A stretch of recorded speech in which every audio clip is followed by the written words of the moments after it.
À tout le monde. Merci d'être ici aujourd'hui. Hello, everyone. Thank you for being here today. I would like to begin by recognizing that we are on the traditional indigenous territories of the province we now call Ontario, and we are thankful to be able to work and live on this land. Toronto is the traditional territory of many nations, including the Mississaugas of the Credit, the Anishinaabe, the Chippewa, the Haudenosaunee, and the Wendat peoples, and is now home to many First Nations, Inuit, and Métis peoples. We believe it is important to offer a land acknowledgement as a way to recognize, respect, and honor the territory, the treaties, the original occupants, their ancestors, and the historic connection they still have with this territory.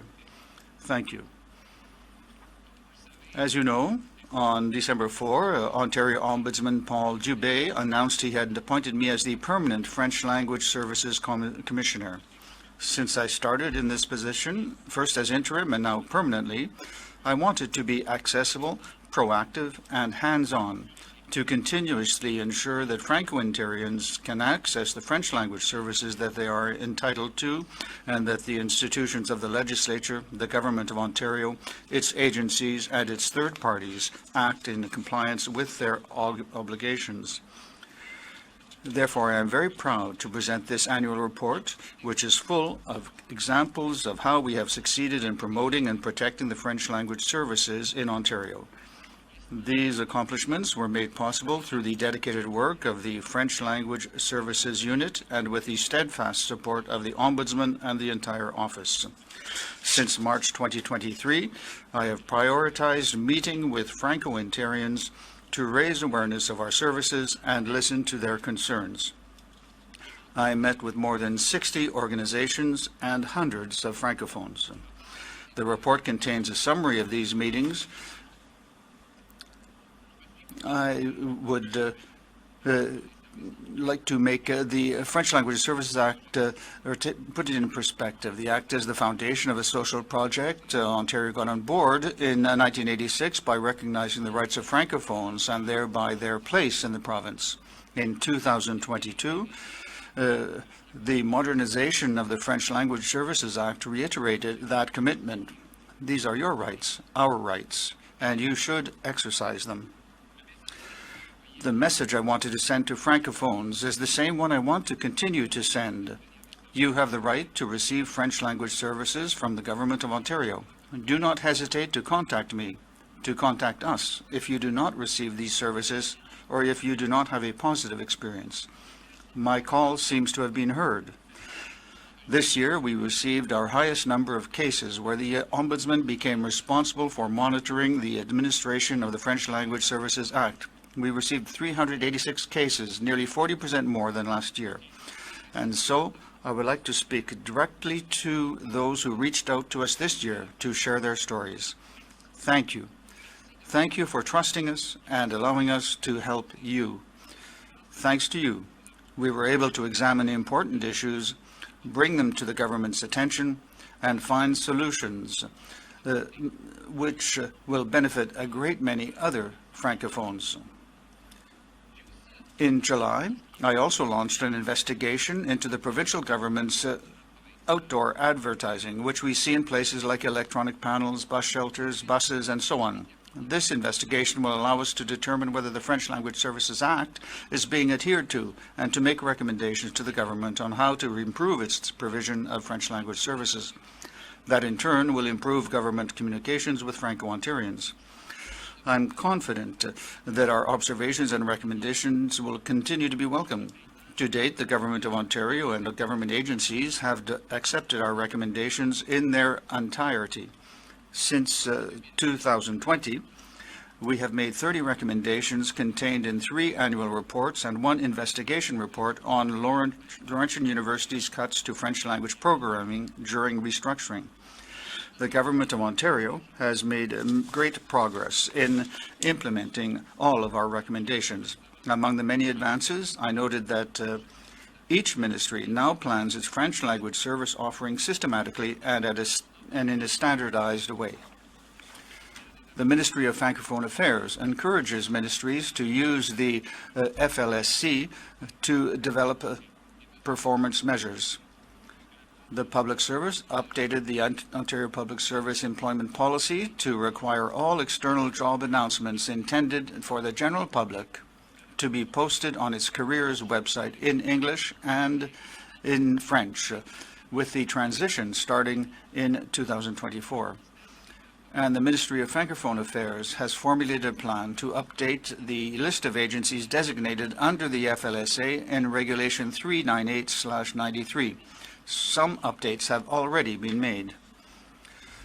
And with regard to our investigation on Laurentian University entitled Strengthening the Designation, a Collaborative Effort, I have observed that collaboration has increased between three parties: the Ministry of Francophone Affairs, the Ministry of Colleges and Universities, and the Laurentian University. Decision-making processes have been reviewed and improved. The university has hired an associate vice president of Francophone Affairs and new academic programs development, and new automated communication tools and regular compliance assessments have been introduced for all designated agencies. I am very proud of the work that has been accomplished. Now, what we'll be working on this coming year, I am focusing on two issues: how the government communicates with Francophones on social media, and employee training for those who are in direct contact with the Francophone population. These two issues have emerged as recurring themes in the cases we handled, the work that has been done on implementing our recommendations, and the new tools available to us. I am referring, of course, to the Modernized French Language Services Act and the regulation on the active offer of services that came into force in April of this year. Regarding social media, I recommend that within the next 12 months, the Ministry of Francophone Affairs develop and communicate guidelines for all government agencies and institutions of the Legislative Assembly to ensure that all of their social media accounts comply with the active offer regulation, and provide me with a copy of these guidelines. We have realized that agencies are not systematically publishing bilingual content.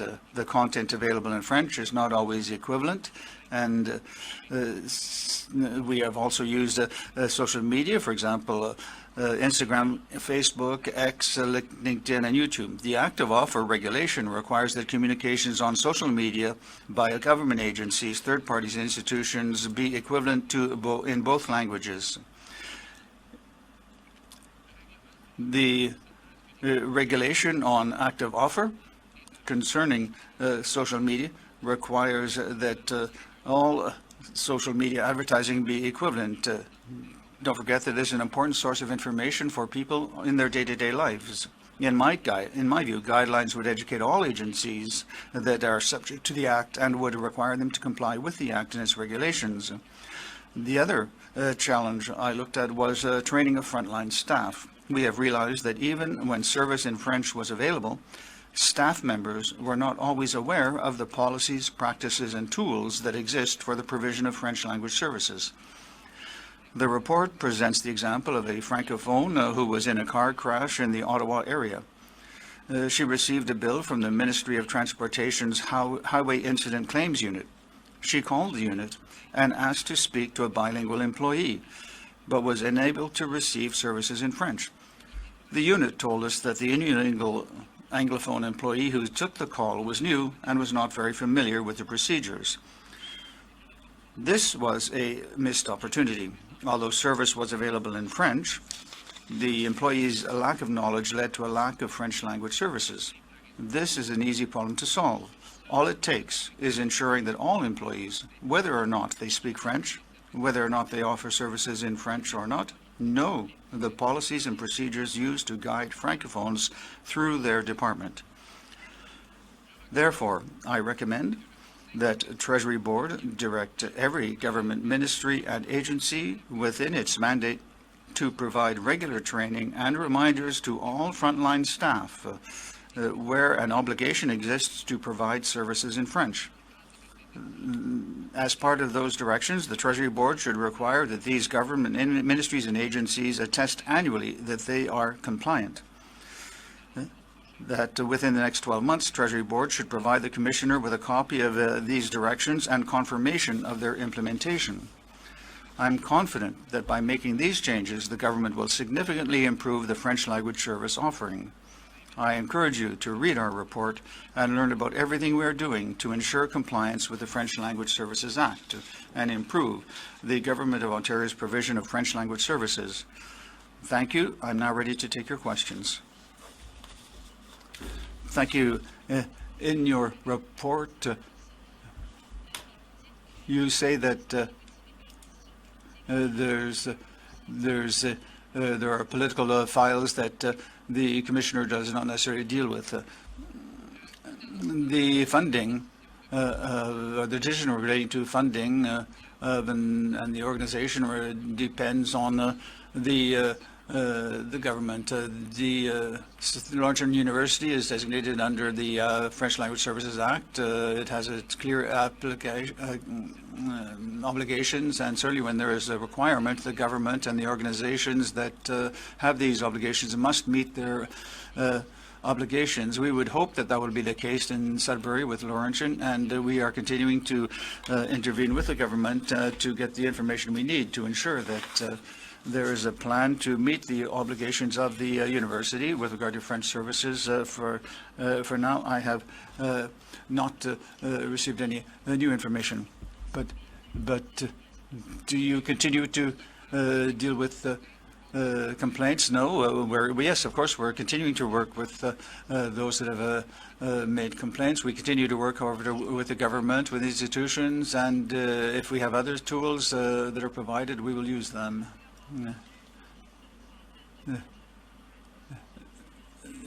With regard to the situation in Sudbury, we see that with regard to Laurentian, you say that you're hopeful that the university will meet its obligations with regard to French services. I believe that post-secondary education in French is essential in Ontario, and there are different models. There are a number of post-secondary institutions in Ontario that have been designated, some partially, some completely. Certainly, Francophones must be in leadership posts for these institutions. The needs of Francophones must be recognized and must be met. We don't we often do not have the opportunity to continue our education, post-secondary education in French. So these kinds of services are essential to assure the continued offering of French language services. I think all such institutions must have programming.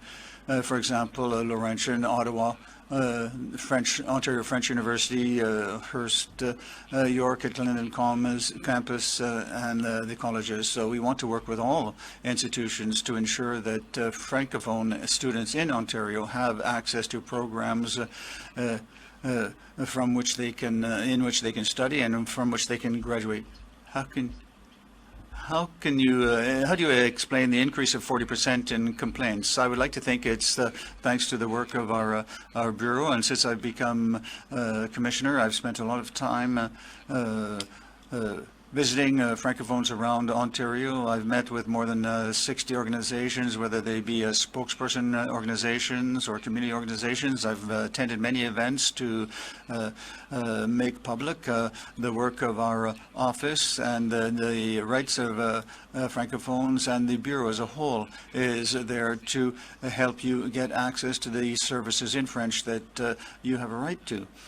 And of course, when you see that we have 386 complaints, and you know that there are 600,000 Francophones in Ontario, clearly we want to see greater interest by this group, greater interest in using their language and in making use of our service. And so they should be aware of our services and how we can help them. And that's what I've been trying to do, to promote our office and the service. And I think this increase in complaints that we've noted is a result of our efforts to meet the needs and with the Francophones and to make them aware of our role.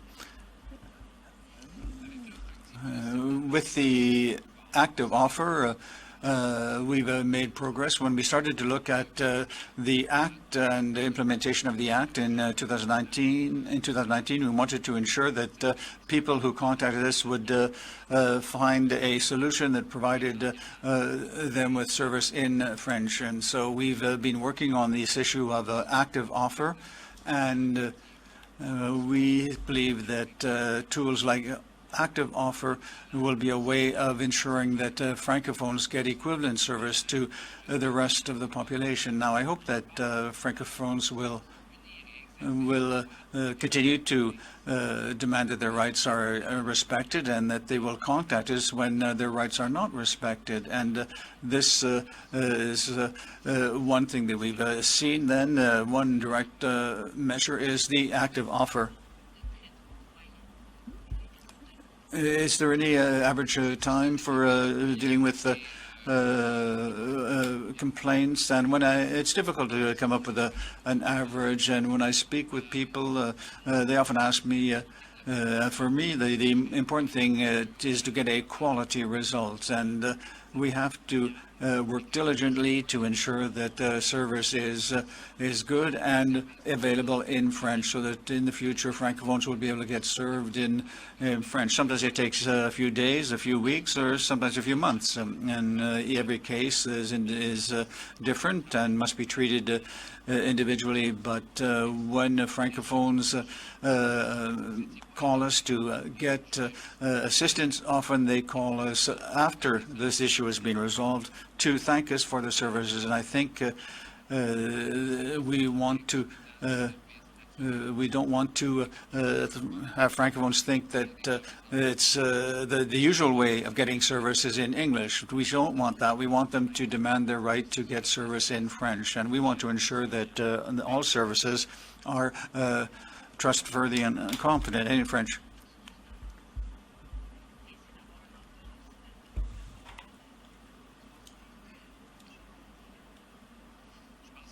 I think that it's very important to give examples of cases where we've been able to make progress, and I think that we can prove that we've improved services in Ontario, and we're going to continue to meet the challenge of ensuring Francophones have access to the services they have a right to. And this is has been a long battle, and I think that if it's been a long-standing problem, there has to be an effort made to ensure that we make appropriate recommendations to avoid the same thing happening again. Unfortunately, there is a lack of services for Francophones, and Francophones are sometimes have to use English services, of the case I gave.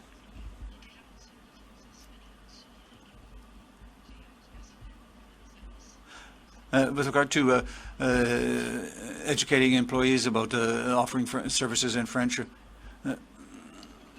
what we've suggested in 2019-20 was we said that we should underscore the importance of training for frontline staff, and see now that we have to better educate about my expectations. And I think, generally speaking, there is training available. There are a lot of training opportunities, especially for Francophones who might be offering service in French, but there are not many for the staff as a whole. And often there's a problem when a Francophone comes to an office where there are rights, but the staff is not bilingual, and so there is a French service, but the organization has to know how to direct Francophones where they can receive the services they need in French.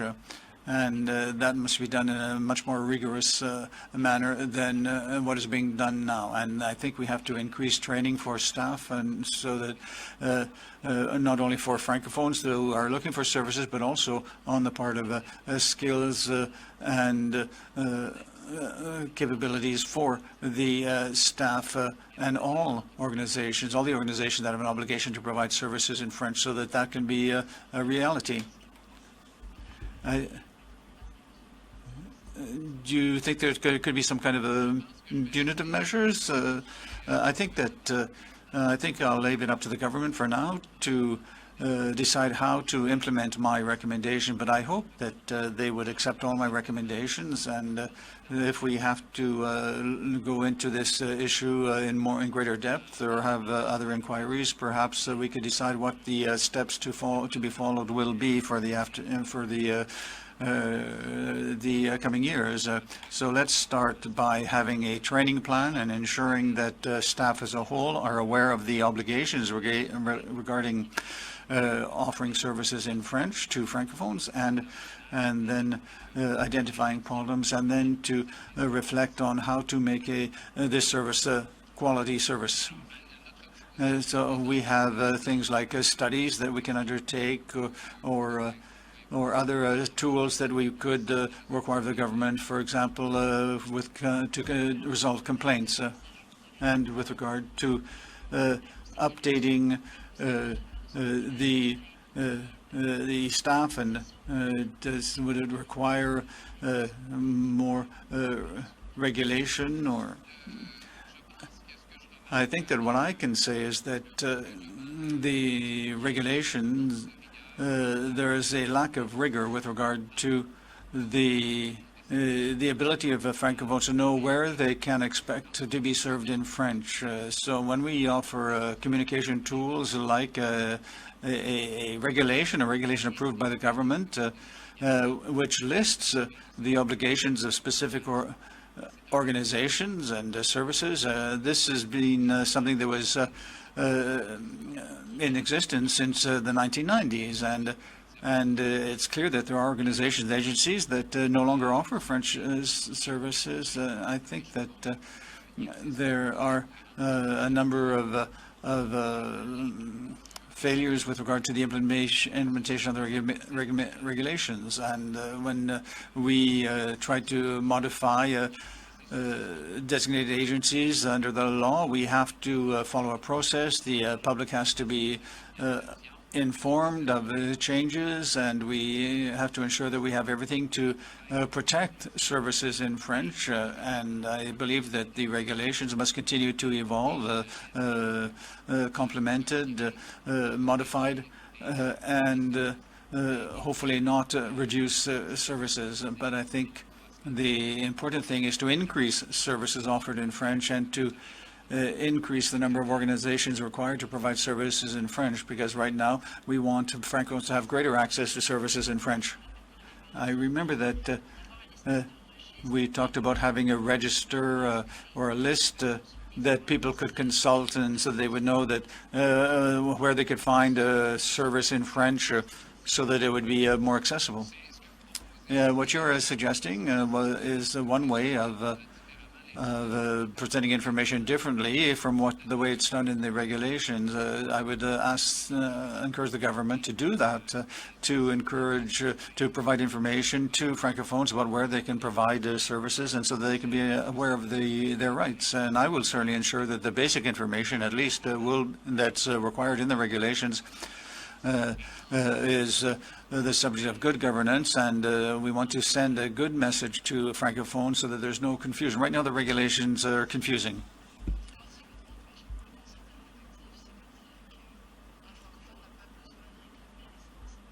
The objective, so you shouldn't have to require or demand that they get service, but they should be aware of the services available, and the services should be identified. And so the idea is to improve the services in French and access to the services in French. We want to send the message that francophones should be able to enter anywhere where they have a right to get service in French. They should be able to go in, get served in French, speak French. from the beginning to the end of their contact with the government. So all the organizations are implicated in the need to offer services in French through, for example, the active offer procedure. And that's why it's very important to provide information about these services. In your recommendations with regard to the obligations of the Treasury Board, I was wondering if there was any progress in that area. The Treasury Board is a very important tool within the public service and the management of the public service as a whole. There are a number of internal processes with regard to planning and regulations and distribution of funds. So of course we have every right to expect that the Treasury Board should be coherent in its approach and provide a clear message about the availability of French services and the need to provide French services, and the Treasury Board has a mandate to ensure that the services concerned offer services in French and have the means to offer these services. Do you think it's more likely that these measures be offered? I think that the Minister of Francophone Affairs has an important role to play. That's why there's a recommendation with regard to the Ministry of Francophone Affairs and with regard to social media, so that the government as a whole, all the agencies of the government, be aware of the expectations with regard to Francophone services. Obviously, the Minister of Francophone Affairs plays a crucial role in the offering of French services within the government apparatus. And I'll give you the example of job postings. We recommended last year that more job postings, not only designated bilingual posts, should be in French and English, so that Francophones have a better chance to know what opportunities there are for them in the public service, and that would increase the ability of the French of the public service to recruit Francophones at different levels of the government. In changing its policy, the government has sent a best practice to its agencies with regard to trying to put on their internet site their job postings. So when the government implements a new policy or a new structure approach, often we see the results in reality, including greater outreach to French Francophones in Ontario. And I think this will be an opportunity to recruit more Francophone opportunities. Is there any expectation with regard to the departure of your predecessor? Thank you very much. Thank you for noting that I was appointed this week, and this is a tremendous responsibility with regard to the French Language Services Act, and I hope that I hope that Francophones will not hesitate to call on me to give us an opportunity to provide opportunities to improve French language services with regard to what happened before me. I mean, you can find information on our internet site, and our communications people can also provide you with information.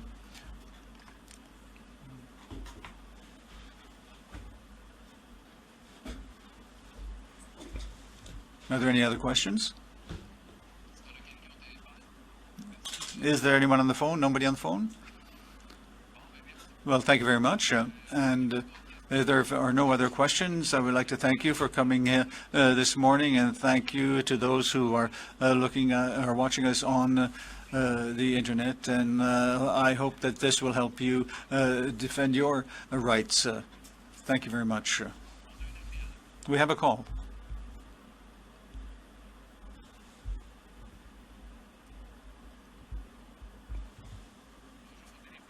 Hello, on the phone. Are you there? Please go ahead. Alors, on a une question de Bienvenue Saint-Gare Radio. We have a question from Radio Canada. Can you hear me? Great. With regard to Laurentian University and the role of the ombudsman's role in that situation. Last year, there was a file with regard to the ombudsman's office and the study on the decision to close young people's centers, and I was wondering why in cases like that, when a rapid reaction was necessary, there wasn't. Well, I'd like to make an explanation. The university in Sudbury is designated a French language university. Its obligations must be met. The complaints that we received, we were concerned, and we reached out to the Ministry of Colleges and Universities, and we discussed that with the University of Sudbury and with the Ministry of Francophone Affairs, and we received the information we need to study whether or not the obligations with regard to the French Language Services Act were respected. For at this time, we have not finished our review of the information we've received and of the problem, and I do not exclude any option with regard to future steps. Thank you. With regard to Laurentian, there's been a great deal of progress, I think, and what remains to be done with regard to Laurentian and with the Ministry of Colleges and Universities. I'm not going to say what remains to be done, but I will say that we have been consulting and studying regularly. I'm going to provide recommendations every 6 months. So we ask the university, the ministry, and the Ministry of Francophone Affairs to send us a report on the implementation until I am satisfied that recommendations have been implemented. There's still work to be done, and I will continue to report, and I hope that we will continue to progress towards a positive resolution. In our annual report, I provided a list of the important improvements with regard to all our recommendations, which includes a more transparent process for communication between the three organizations, and for the hiring of staff for Sudbury University who are specialized in Francophone services, and also the Ministry of Francophone Affairs, which has improved its reporting requirements so that situations like that do not reoccur. And we've also better defined the role of the French Services Coordinator. And so these are major recommendations and major successes. There's still work to be done, and we're continuing to work with the government.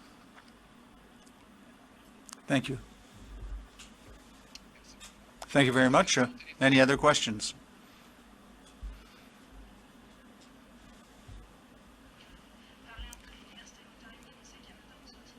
With regard to the French University of Ontario and the recommendations,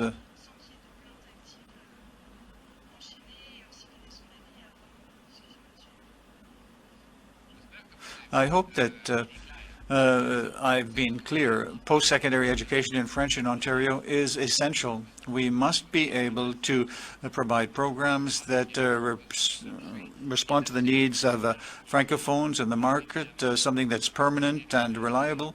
And we want to have a strong post-secondary sector in French. But the work that we've done is clearly promoting and by responding to complaints with regard to post-secondary, whether it be Sudbury University or Laurentian, I think we're sending a clear message that post-secondary French education is a cornerstone of the Francophone community in Ontario. Thank you very much.